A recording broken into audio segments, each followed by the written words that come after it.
Here is your instruction for 9-1. 9-1 is about scatter plots. So first let's talk about constructing a scatter plot. Data with two variables or pairs of numerical observations are called bivariate data. So put that in your vocabulary, please. A scatter plot, also in your vocabulary. A scatter plot shows the relationship between bivariate data graphed as ordered pairs on a coordinate plane. For example, bivariate data set, year and number of visitors can be displayed as a scatter plot. So let's take a look at problem number 1. Number 1. Construct a scatter plot of the number of viewers who watch new seasons of a certain television show. Let the horizontal axis or x-axis represent the number of seasons. Remember, that's here. This is always going to be your x value, and then your y value is going to be over here. Let the vertical axis or y-axis represent the number of viewers, and then graph the ordered pairs, seasons and viewers. So your x is always going to be here, and then your y. So we would have the first point of 1 and then 31.7. So we'd go to 1 and up to 31.7, etc. And then we plot each of the pieces of data.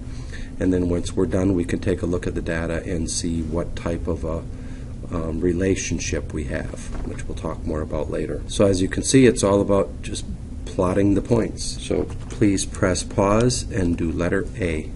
Make sure you remember to fill in your input and outputs, your x and your y values, and remember that is over here in the table like so. Okay, here's a key concept. We have different types of associations, and this is a big part of this lesson, so make sure you understand this, and it would be a good idea to put some samples of this on your goal sheet. When we have a variable association, we could have a positive association.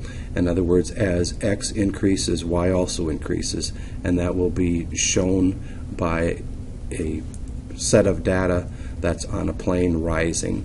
And then, of course, when you have a negative association, it would be the opposite. It's going downhill.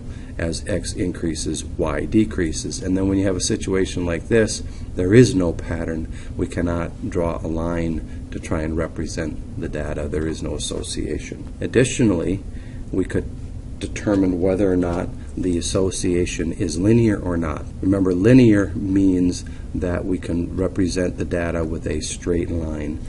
So in this case, we have a linear situation. The data points lie close to a line. We could draw a line through here, and everything is close to that line. Whereas in this case, we could draw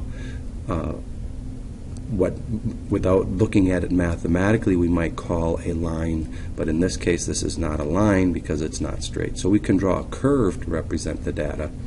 And since it's the shape of a curve, it is nonlinear. Also remember that you can analyze the shape of the distribution of a scatter plot to investigate patterns of association. If the distribution shows a positive or negative association, then the distribution can be classified either as linear or nonlinear.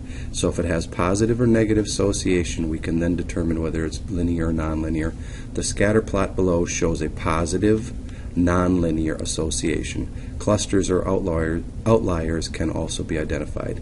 In this case, we have an outlier because if we were to draw a curve to represent this data, it is quite a ways away. It's too far away from the curve in order to be part of the data, therefore called an outlier. Sample problem number 2. Here's our problem. Interpret the scatter plot of the data for the amount of memory in an MP3 player and the cost based on the shape of the distribution.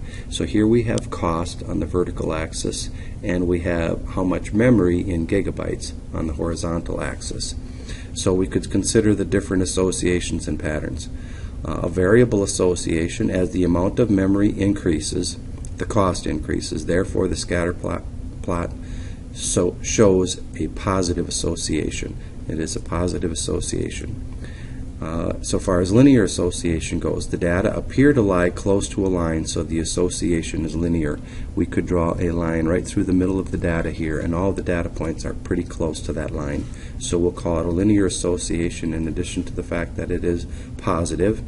And then we could also look for other patterns, and we could say that there appears to be a cluster of data. 1 to 2 gigabytes of memory costs between $30 and $75. There does not appear to be an outlier. So this 1 to 2 gigabytes has a pretty good cluster there. If I didn't have my lines there, you could see that there's 8 individual points there. That's a pretty good cluster of data. Please press pause and do letters B and C. In problem number 3, they give us a table. The table shows public school enrollment from 1999 to 2010. Construct and interpret a scatter plot of the data. If an association exists, make a conjecture about the number of students that will be enrolled in public schools in the year 2015. Construct a scatter plot of the data. Let the horizontal axis represent the years since 1999. Make sure you pay attention to that so you have your numbers correct.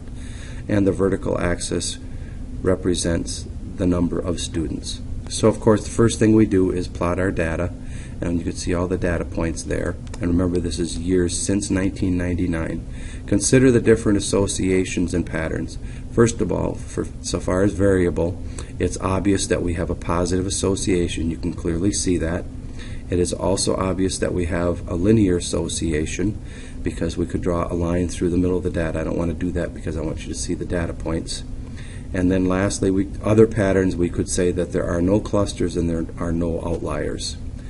And then the last thing, to make a conjecture about the number of students that will be enrolled in public schools in the year 2015, follow the pattern until the x value is 16.